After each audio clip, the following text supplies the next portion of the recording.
a lot of you will already know me, as I think a few of us are already members here. So today we're just going to be doing an introduction to what ACORN is, why we think we need ACORN in Southend, and what we've been winning up and down the country as ACORN. We are going to record the meeting for those who haven't been able to come tonight. So if you could make sure you're muted when you're not speaking, that would be perfect. I will be speaking first, just giving a brief overview of what ACORN is. And then we'll hear from James and Sean, who are ACORN Southend members, and then we'll also hear from Jess, who's very kindly joined us tonight, just a little bit about what they've been doing over in ACORN Cambridge. So cool, you started the recording, Louise? Perfect, thank you. I'll just share my screen. Brilliant, can everyone see that? Okay, perfect, cool. So firstly, what is ACORN? So ACORN is a community union with over 20 branches and groups in towns and cities across the UK and thousands of members. So ACORN UK was founded in Bristol in 2014. So it's a community union. So if you're familiar with a trade union, maybe in your workplace, it's a similar idea. The concept behind it is very straightforward. So the inequalities we see in society are about power, who has it and for whose interest it is used. Individually, we might not have much power to solve our problems. So whether that be potholes in the road or a dodgy landlord. We can't rely on the government or bosses to solve our problems for us, but we can rely on each other. So ACORN uses people power, which basically means people coming together to take direct action on the issues that affect their lives and winning.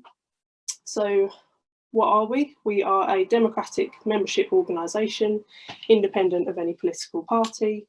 So what that means is members decide democratically what issues they would like to campaign on, both locally and nationally. So we don't wait for other people to fix our problems, whether that be politicians, lawyers or advice agencies. Instead, we take direct action to solve our problems together. So one big part of what we do is called member defence, which quite literally means ACORN members coming together to defend each other. ACORN is able to do this because of our strength in numbers. So to give quite a good example that I like of what member defence is, I've got an example from a case in Sheffield. So members in Sheffield had paid £500 to hold a house whilst their housemate viewed it, so like a holding deposit. But when they decided to go with another property, the landlord decided to keep their cash instead. So ACORN Sheffield basically organised a viewing with the landlord, only for him to find ACORN members in the garden demanding that the holding deposit be returned, which it was, which is a good example of the kind of action that ACORN takes to protect its members. But ACORN's not just about member defence or defending individual members or individual cases.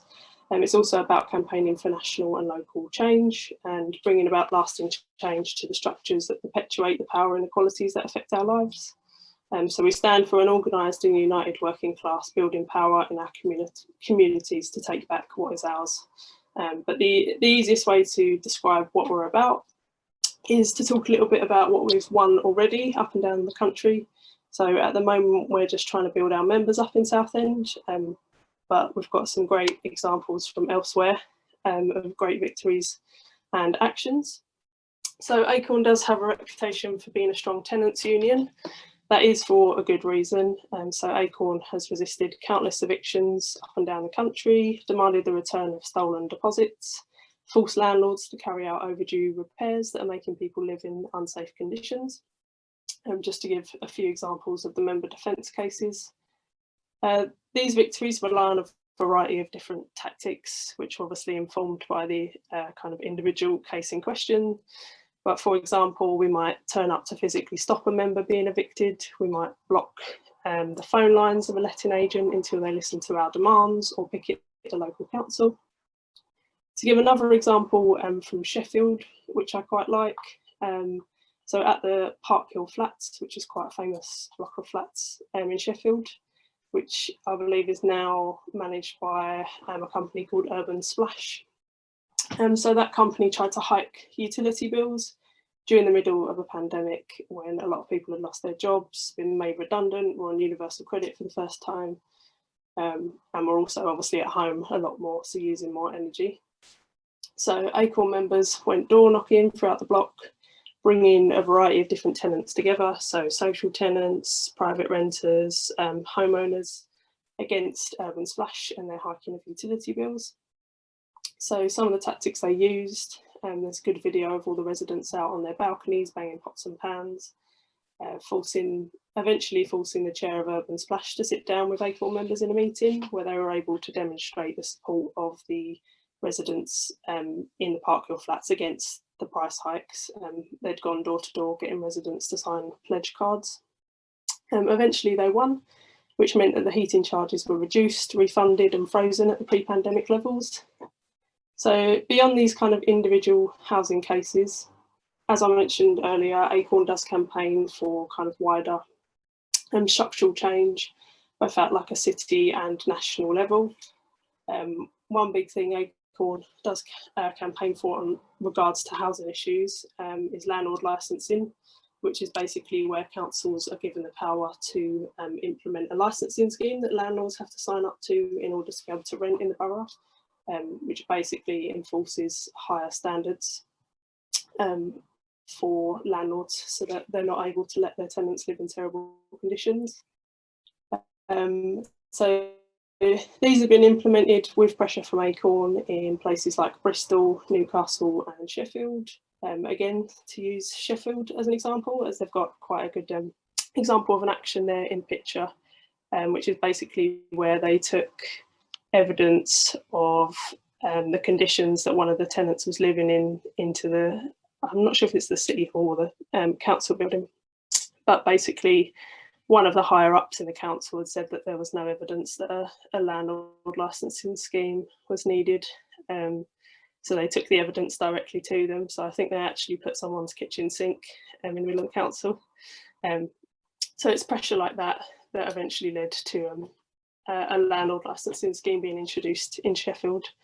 And it also shows that landlords are not always our targets. So sometimes it can be the council, whoever's got the power over our members' lives. So whilst ACORN campaigns are often housing related, members take action on a wide range of issues, most important to their communities. So that's what it means to be a democratic membership organisation. It's us who decide what we campaign on and take action on. And it also means you don't need to be a renter to be part of what we do. So just to give a few examples of kind of non-housing or non-directly housing related issues that ACORN groups have been campaigning on. So a good one is the recent campaign in ACORN Manchester to take buses back into public ownership in coalition with other community groups. The picture that I've got up there is of members in Lockleys in Bristol. And there's also a similar campaign in Manchester in St Matthew's Lane, which is basically to get the speed limit reduced and traffic calming measures introduced on dangerous roads. So you can see in that picture that they basically got families involved, they've got children drawing slow down signs, going door to door, getting support for a reduced speed limit. I think it's either in the Lockleys or the St Matthew's Lane example, but I saw quite a good video of ACORN members actually like introducing their own makeshift crossing on the road as well, to kind of demonstrate to the council the necessity of having a crossing for children and families to cross safely. To give another example, so as I said earlier, the council can often be the target of ACORN actions. So there was an example in 2017 where Bristol members stopped the City Council from scrapping council tax benefits, which would have left a lot of those on the lowest incomes even worse off and with a greater council tax liability. In 2019 in Bristol as well, members successfully stopped a power station being built by a nursery school near a working class community. So those are kind of issues of land use, which I'll come on to in a minute, which was quite a kind of common theme, people responding to our recent survey that we did. So these are just a few examples of the many victories ACORN has been winning for its members up and down the country. So that's why we want to build ACORN in Southend, so we can start defending our members and campaigning for change here too. So just to have a little look at the kinds of things that people said in our survey that we did a couple of months ago, where we basically asked people what they'd like to see change in Southend. A lot of people in Southend are angry about various issues. So we're angry about spending all of our rent, all of our paychecks, sorry, on our rent, continued discrimination against tenants on benefits, the selling of public land for profit, cuts to local services, mental health services, youth services. And these are just a few examples of the responses we got to our survey. There are obviously lots of great groups already in Southend doing great work, so services, charities, etc. It's not our intention to take the place of any of these existing groups, and in many cases their assistance might be more appropriate. The idea with ACORN is to create a separate, independent, democratic organisation for working class people. So that's obviously not to say that we wouldn't work with other existing groups, campaigns in the local area, but that collaboration would come when ACORN members obviously decide democratically what we'd like to campaign on. So there's likely to be quite a lot of overlap with other campaign groups in the local area. For tenants in particular, although ACORN is not a tenant exclusive organisation, the need to organise our communities is particularly urgent. So some of you might be aware that the eviction ban is due to end soon, at the end of May, I think. So a lot of people in Southend are likely to be facing an increased threat of eviction. So that is why we need ACORN. We want to build a community union so we can start winning concrete improvements to the lives of working class people, and crucially also be able to defend each other. Members give the equivalent of an hour's wage a month to the union and put into ACORN whatever time they have.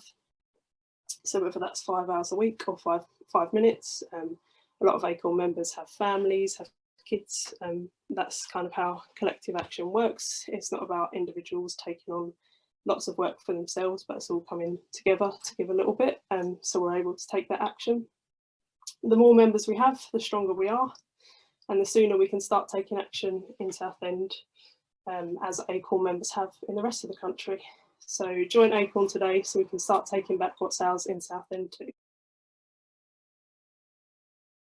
Hello everyone, I'm James. I joined ACORN just over a month ago now, thanks to Holly. And as Holly said, I thought I'd just give an overview of why I joined ACORN and why I think it's important for Southend. So firstly, I really like the fact that ACORN uses more sort of tangible, localised and solution-based forms of activism, which are really based on providing sort of consistent mutual support or resolution for members or the community head on. So in short, it feels as if they get results, and it's really exciting to see the case studies that Holly's referred to in the opening presentation. Now I have to say, I felt motivated to join ACORN based on my frustration with the political landscape right now that we're living under. It feels just far more focused and empowering to have influence over our own narrative as a community, than simply being a part of something which is reactive to issues as of when there's a struggle for power during elections, for instance, and only if it suits certain agendas. Of course, that's a bit of a generalisation, but that's just how I feel. So, I mean, at ACORN, the idea that we get to decide which issues to tackle as a community feels far more direct and representative of our needs. And I'm someone that sort of dips in and out of groups, but unionising as a community in this way feels like the best way to kind of process and respond to many of these issues in Southend simultaneously, whilst also recognising the many different groups that already exist in response to the multiple issues that we face. So on a personal note, I, like many, have had my experience of rogue landlords, from issues around damp or return of a deposit, and have been involved in activism towards sort of local or more broader issues. However, I've never really been aware of the means or training to be effective in formalising collective action to achieve results. And so this is another reason I really joined ACORN, because it can help to provide training. And I've actually just signed up to 2 events next week, specifically with this intention, which is really great. Also, I personally feel that the balance between focusing on change locally, but also having a national body who will also back us up when we campaign. So there are opportunities to kind of amplify local issues beyond our own sort of context, and to look at case studies or communities sort of facing similar situations, who might be able to kind of advise or get behind us out of solidarity. And I was just going to say finally, I mean, I also feel that through the commitment ACORN really asks of members, I personally feel much more invested in it because of it, especially knowing that we can kind of define our own course and have autonomy over the issues that we feel we need to tackle collectively. So that's my insight. Thank you. Thanks, James. That was great. Yeah, Sean, would you be able to tell us a little bit about why you joined ACORN? Yeah, that was amazing, James. I'm also echoing like very much like similar sentiment of what you've, a lot of what you just said as well. So yeah, I think like probably like many, there's a kind of multitude of reasons why I was interested, and also yeah, thank you for Holly for kind of bringing it, the invite as well. There was a multitude of reasons why I kind of have been interested in ACORN, and I'm also very much a recent member, and I've also never been a part of anything like this before. This is a really new territory for me personally, as a way of kind of working with a group like this. On a personal level, I've been in an ongoing battle with a management company, which for the last few years, and I think on that personal level, that kind of feeling of that powerlessness, that kind of being grinded down, and realizing that I'm probably not alone on that feeling, and that opportunity to kind of not just on that personal element of kind of something that's directly impacting us as individuals, but also the wider societal concerns, and being able to kind of democratically vote on those is kind of something that we want to support is really exciting. So I've kind of got that that personal circumstance has kind of driven me, but also that chance of kind of being a part of something collective and creating local change is like ridiculously exciting. And those examples that Holly explained in Sheffield and other cities is kind of like James was saying, that tangible kind of making change is something that some of these issues seem so kind of bigger than an individual, but actually being able to kind of work together seems incredibly exciting. And that was far less articulate and eloquent as James's example, but that's kind of that's kind of me really. But thank you. Thanks, Sean. You're both very articulate. Thank you. It was great to hear why you both joined. That was brilliant.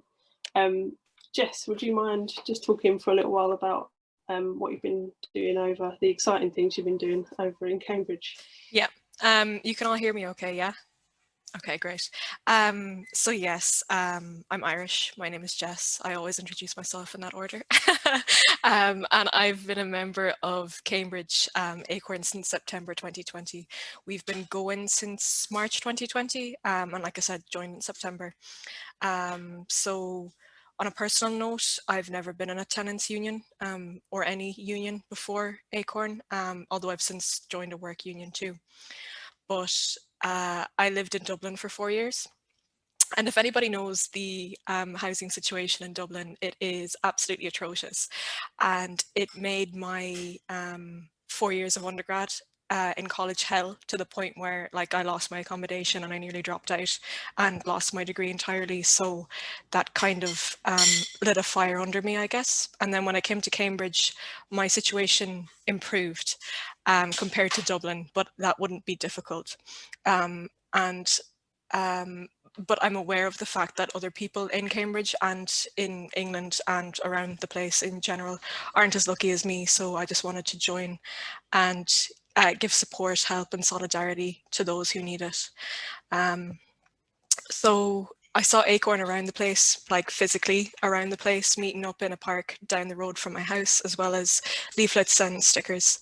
And I joined. And I've done a lot of stuff with them. I've had to make a list of all the stuff that I've done since joining in September, but I've done member defence training, graphic design training, comms communications training, as well as eviction and community resistance training.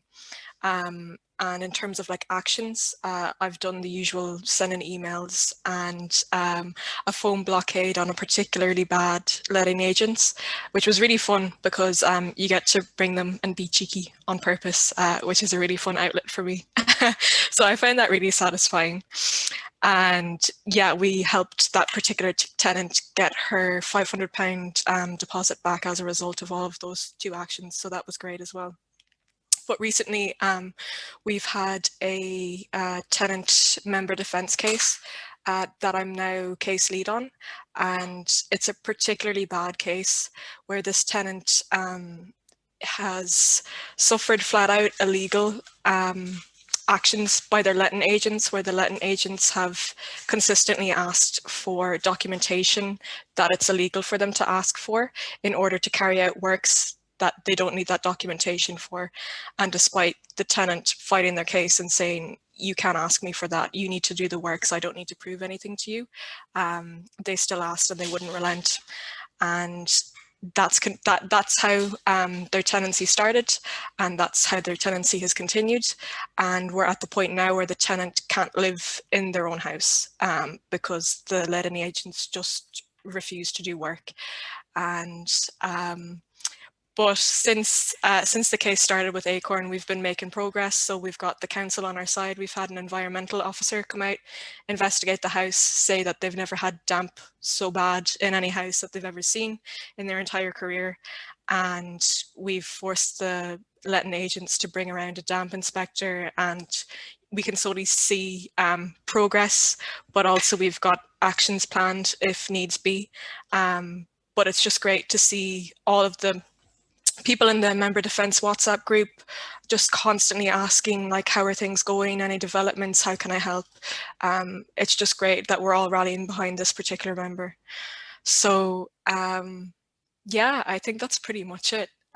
It's just great, and it's really nice to have an outlet to actually do something practical rather than, you know, reading articles that upset me or feeling frustrated that I can't physically do something and actually help people. I find that, like, my ACORN work gives me more satisfaction than my work as a scientist, which is probably bad to say, but it is what it is. So yeah, I'm happy to see that Southend are heading this way too. So yeah, that's me, and thank you. Thanks, Jess. I always find it funny to think about the blocking the phones at the letting agent, because I do a job where I have to answer the phones, and I personally would enjoy it if the phone lines were blocked in an ACORN action, because I wouldn't have to do any work. But yeah, thank you. It's really great to hear about what you've been doing in Cambridge. And I like that both you and James mentioned about kind of the value of being able to learn the practical skills as well, because it sounds like you got skilled up pretty quickly, which is something that's kind of maybe missing from traditional party political activism. So that's really exciting.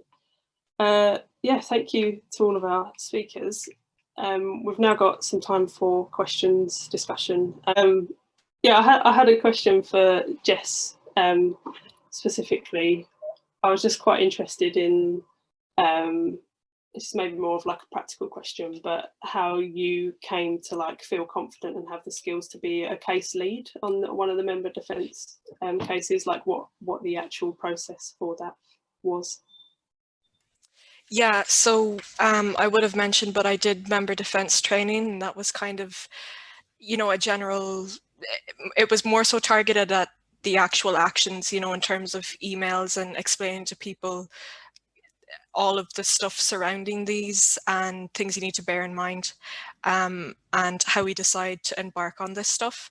But just progressively I've been doing more trainings, and I've kind of been getting trained and trained up, and I was like, okay, it comes a point now where you actually need to do something. So I took those baby steps with emails and with the comms blockade, which I was incredibly nervous about, to talk to a letting agent. And you know, you don't have a script, and ACORN members kind of encourage you to pick one or two things to focus on. In that case, it was the fact that it was a frontline employee, and you know, really quite bad to do this to anybody, but especially right now, this person.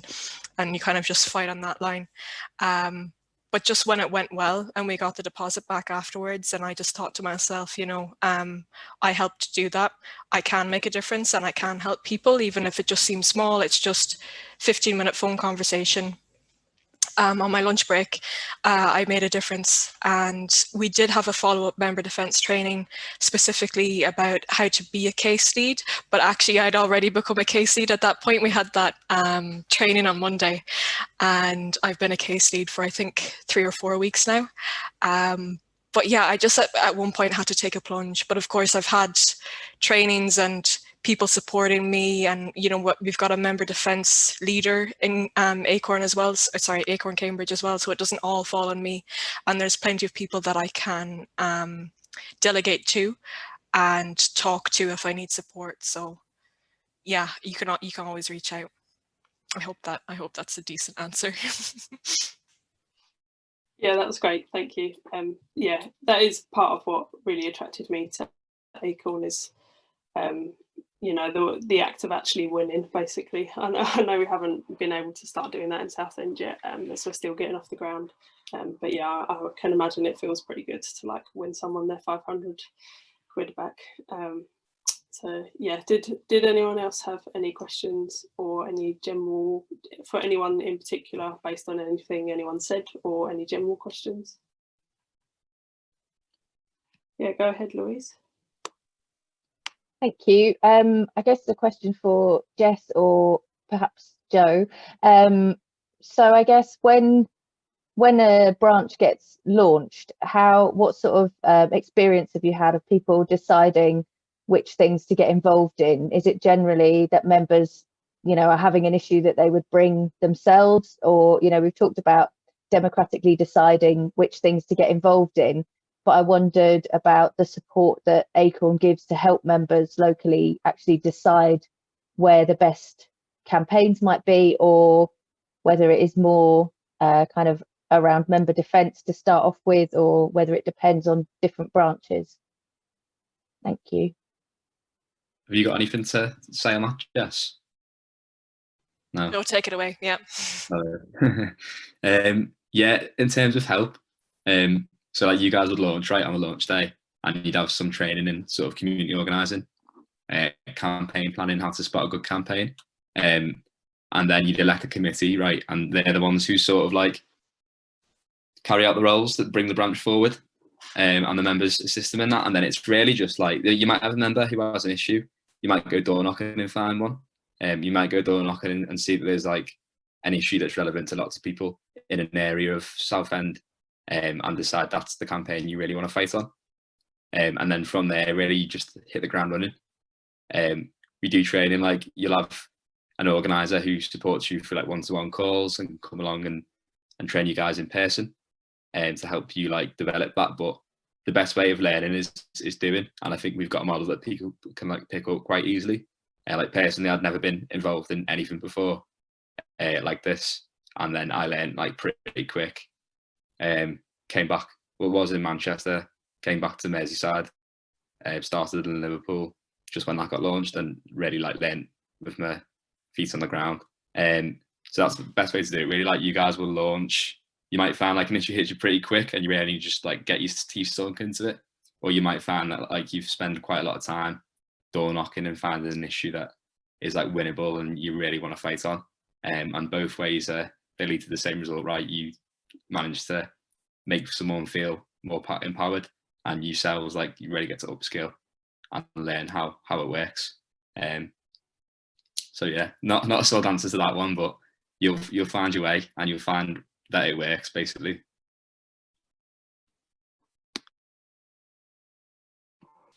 Thanks, Joe. Yeah, I think it's exciting that things are opening up a little bit, because hopefully we'll be able to go out on the doors soon, and once we get door knocking training and stuff, we can get going. It really is probably the best way to find out what we're going to be campaigning on, and like the member defence cases. What changes do people want to see in Southend? And that's a question for existing members and non-members alike. Something about our public transport in Southend. You know, I'm lucky enough to live on a pretty main bus route, but I think, you know, there are so many cars, like parking is always such a massive issue. And I think that part of that is because people need a car. If you live in Southend, you need a car because you can't get anywhere.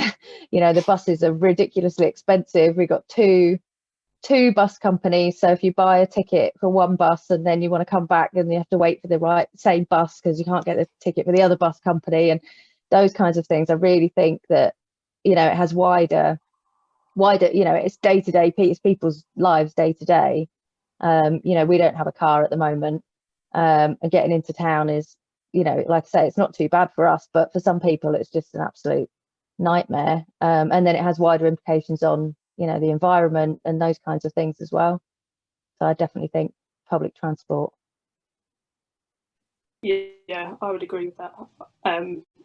They're also just so expensive as well. I personally would love to see them taken into public ownership. Yeah, I live on quite a like, there is a bus stop quite near my house, but I just never get on the bus because it's so much money. I'd rather waste my time walking 40 minutes, which says something about the quality of the quality of the buses. So yeah, I'd personally love to see a campaign around that.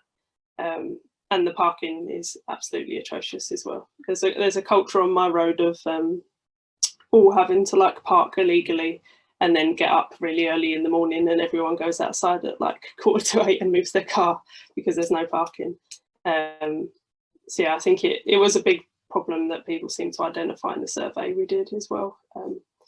Southend's just rammed full of cars basically with nowhere to park. Yeah, Paul, is that a hand? Oh, sorry, Mike, did you have your hand up? Yeah, no, I was just going to go along with what Louise and you have just said. I mean, I think transport around town in Southend is pretty bad.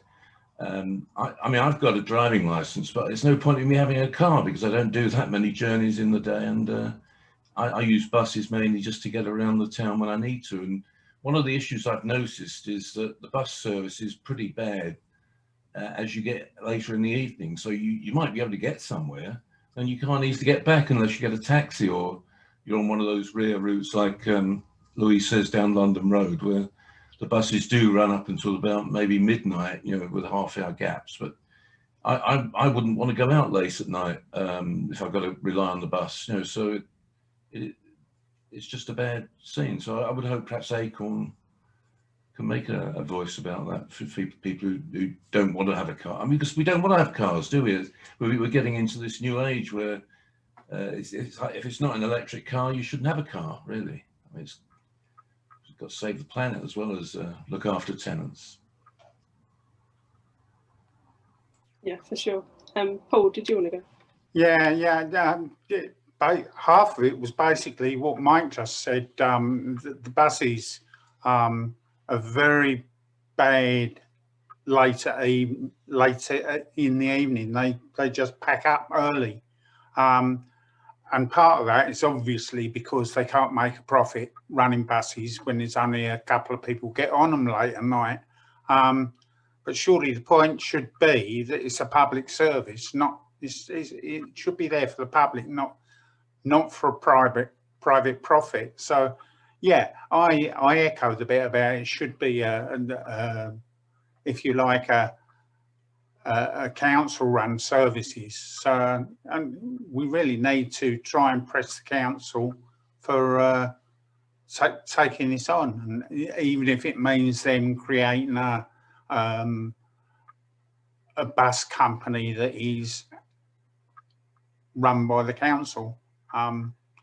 Because I mean, the other part is the routes as well. There are some routes that are not covered across Southend, and are badly needed. So I think that's another reason that we should consider it. Yeah, definitely. Sean, go ahead. I just wondering talking about other modes of transport as well. Sort of like I hop on my bicycle when I can, but to be fair, I very rarely feel that safe. Talking about trying to use, you know, healthier modes of transport, and it's sort of like, you know, our road networks aren't exactly too cycle friendly in this town. I don't know whether even the road networks are even roads are even wide enough for a cycle lane, but you know, I don't know, it's just something that, you know, I'd be on my bicycle a lot more if I probably felt safer and wasn't going to get clipped by something. Jess, go ahead. Yeah, I'm sorry, because this is a Southend specific conversation, but it's just reminded me of the first week that I moved to Cambridge. I don't cycle in Cambridge, and obviously Cambridge is probably more cycle friendly than what I'm hearing about Southend, but still we have, you know, I think one critical or possibly fatal cyclist accident a week here, and that's with the mindset where everybody is, most people who drive also cycle or have cycled at some point, and still that happens, you know, when we've got wide roads and cycle lanes, and still it's just kind of the roads in Cambridge are for cars, really, and we struggle with public transport. I went to a pub quiz on my second day here, and I was trying to get home at 11 o'clock at night, and there was no buses, and I had to walk home for like an hour in the dark, which wasn't really a great introduction to Cambridge. So, you know, there was a question about how do we come up with things to campaign on, and how do we decide? I think it quite naturally happens just through conversation. Like I can see it unfolding here, and I can see it in what Holly presented with the questions from the survey. Like you've already got so much, it just naturally comes, and with more exposure, with more members, it'll get even easier. So yeah, just try not to worry about that, I'd say. Thanks, Jess. That's really encouraging. I lived in Cambridge for 4 years and have also lived in Southend, and I felt much more comfortable cycling in Cambridge for 4 years than I do in I haven't even tried to cycle in the roads in Southend, which obviously, as you say, there's still a lot of problems in Cambridge. I definitely fell off my bike in the road more than once, and definitely got clipped by a few cars. But yeah, some of the roads in particular in Westcliff are just a complete death trap for cyclists. Go ahead, James. Yeah, no, I was just going to say the conversation around public transport made me think about with the restructuring of NHS services locally, with the Mid and South Essex STP, sort of like pushes the urgency to make sure transport links are readily available to all residents. Because as we know, you know, with certain services being pushed around to sort of Broomfields in Chelmsford or Basildon, people suddenly happen to go further afield to get the care they need, really. And you know, so it'd be good to kind of strengthen that as well. You know, yeah, they're closely related, it seems. So that was another thing I was going to say. So like, what I don't know who this is directed at specifically, but we're obviously aware that there's a lot of activist groups locally already tackling some of the issues that we're discussing. But how do we fit into that as a union? And like, yeah, how can we contribute to what they're doing whilst also working within our own kind of remit? I don't know, Joe or Jess, whether you've got any good kind of concrete examples of ACORN working with kind of existing activist groups or campaigns. Yeah, the book was win recently for Manchester. So that did come about quite organically. It was basically run by ACORN Manchester and a group called Better Buses for Greater Manchester. And they're part of a group called We Own It, which is like a campaign organisation trying to bring public services or private services back into public hands. So the woman who was leading that campaign was also an ACORN member and did bring it to ACORN to run with them.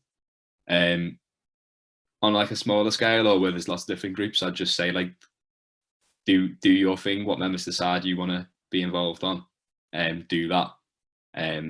If there's ways to work with other groups, do that as well. But we often take things quite differently compared to lots of other groups. And I'm very biased in saying this, but I think we do it best, and our like track record shows that. So by being organised like a union, by being like really direct action focused, we managed to get lots of people on board, and really put pressure on the people who can give us the change that we want. And that's the focus of pretty much everything we do. And the union sort of model comes into that in the way that like as you grow and that campaign becomes bigger, and that campaign is deeply felt, and widely felt by a lot of people across Southend, and both people want to get involved. And at that point, you sort of show them what the union model is, how it works, how it's important for them to put that skin in the game and get involved in the union. And running behind like your campaign, you probably have other stuff going on that they can get involved in, and people will get into it that way. So you may have a campaign going on about buses or about something with people who like would never bat an eyelid at something like ACORN before, but that campaign tickles their interest a little bit, so they get involved, and then through that they get more and more involved in all the different elements of the union. And then before you know it, you have someone who like 6 months ago would have never ever done anything like that, being a member of the committee or being actively involved or leading the campaign or something. And that's something I find really, really inspiring about getting to work with like members across the country, seeing that develop.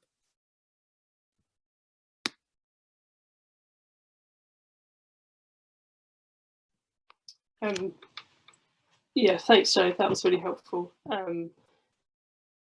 I think it's a good question because there are a lot of kind of almost autonomous campaign groups when you think about the NHS Trust one in Southend, and then obviously stuff like Faucets for the People. So yeah, I would just echo what Joe said as well, really. Obviously, where it makes sense to like collaborate with existing campaigns, that's a sensible thing to do, but obviously we do have our kind of own tactics that we know work. So I suppose it's about like working out on a case-by-case basis what that collaboration would look like, or where it makes sense, and or where it might like hinder what we might do.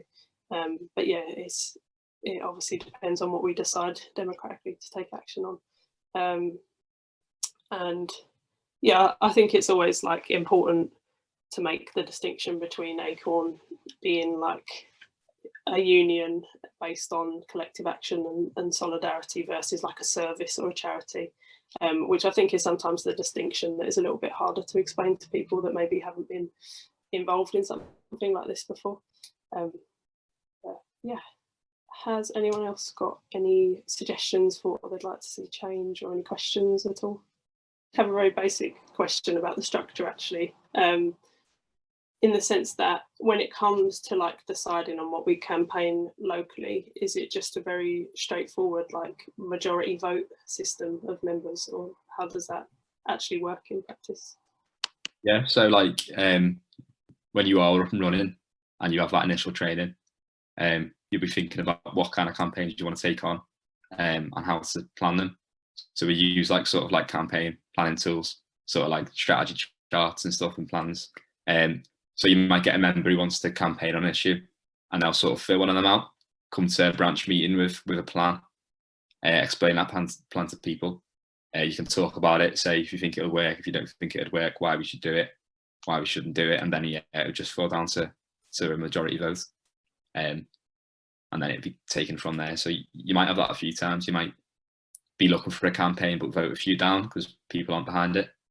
But that's a good thing then, because when you vote, everyone gets that buy-in and you're all working on that together. Thanks, Joe. Jess? Yeah, we had a campaign happen quite naturally out of a member defence case. So we had a member defence case who had, sometimes I use the wrong terms because I'm Irish, but like a council, a social house, who had bed bugs basically, and approached the council to see if anything could be done. But the council in Cambridge, the city council in Cambridge, apparently only does pest removal of, I think, cockroaches and rats. And we looked a bit further into this, and we actually realised that Cambridge City Council is one of very few councils in all of England that do any kind of pest control. So we started thinking, okay, maybe, you know, you can see this was a specific case, but then we realised, okay, this is bigger than just this one person. And then we realised, oh, this is bigger than just Cambridge. Actually, we're quite lucky in Cambridge. So we brought it to a branch meeting, proposed it as a campaign within Cambridge, and we've been working on it quietly since, just working away, kind of gathering, okay, how big is this? How many councils, you know, offer any pest control? What's the story there? So yeah, again, things like this just happen quite naturally. I know if you're sitting where you are at the moment, you might be like, how will anything happen? But so much happens so quickly, so naturally. So yeah, you'll have plenty of campaigns. Thanks, Jess. Yeah, that's great to hear. And also very depressing to hear that Cambridge is one of the only councils that does pest control. yeah, I was going to say in terms of seeing things change in Southend, obviously just on a very basic level, like I know there's just a lot of council housing in this town that's just like been subjected to willful neglect. So I think there's a lot of people in this town living in terrible conditions. So once we actually get out and start talking to them, like you say, it will snowball out of nowhere as well. Did anyone else have any questions at all? Yeah, I was wondering, it might be for you, Joe. I mean, are there opportunities for us to like meet with other branches and bounce off in terms of ideas, or, you know, opportunities to identify other branches that have faced similar issues? Like how does that sort of work? Yeah, definitely. I was going to say actually earlier when you were talking about like how to manage relationships between different campaign groups, another good thing about the fact we're like a national organisation is that you'll find 9 times out of 10 there's a group that's already done it, in a process of doing it, or has experienced something quite similar, and they've developed their way of dealing with that sort of there and then. So we do have like monthly intergroup calls. So that's normally attended by like a member of the committee, and they'll meet other members of unstaffed groups and branches all across the country, and chat through like any issues they've got, any creative ideas for action they've got. The organiser that you work with will almost be like your link to the rest of the organisation in many ways. Like they'll pass on information to the secretary and stuff like that. And then when we do these national days of action, which we've got another one coming up soon against the police and bail, that's another great way that members see the real like size of what ACORN is. We also have a conference coming up. So you said you're registered for 2 events next week. Yeah. What ones are they? They're like, I can't remember the names of them, but they're all around sort of organising and collective action. Yeah. Yeah. So the conference every year, we basically, that's where like sort of national decisions are made, and branches elect delegates and pass motions that alter like how we operate as an organisation, and then people go and vote on them.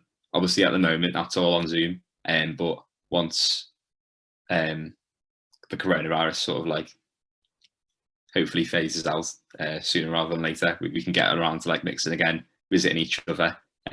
Lots of like groups that are close by do like joint actions. So Dave's working with a group in Bradford, and there's obviously groups in Leeds and Sheffield. They've done quite a lot together recently.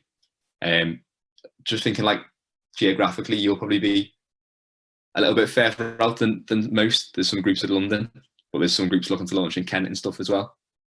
So as we get bigger, I mean, like a year ago, we had, I don't know, maybe 10, like before the pandemic, maybe like 10, 11 groups, maybe slightly more than that. And now we've got about 24, and like we're launching one in a couple of weeks' time as well. You guys might be 26. So we've grown massively over the past year, and the same the year before that. So I'm sure like as we grow, there'll be plenty of ways we can figure out again how to like make groups feel more and more connected, and for you guys to learn off each other. Yeah. That's great, thank you. Thank you everyone for coming. Thank you Joe and Jess for coming as well. For anyone who's not already a member, I've just popped the link. Or it might not actually work, that link, but I will pop the correct link in the chat for you to join, and just don't hesitate to reach out if you've got any other questions or you want to have a one-on-one chat or anything like that. Yeah, thank you everyone. Have good evenings.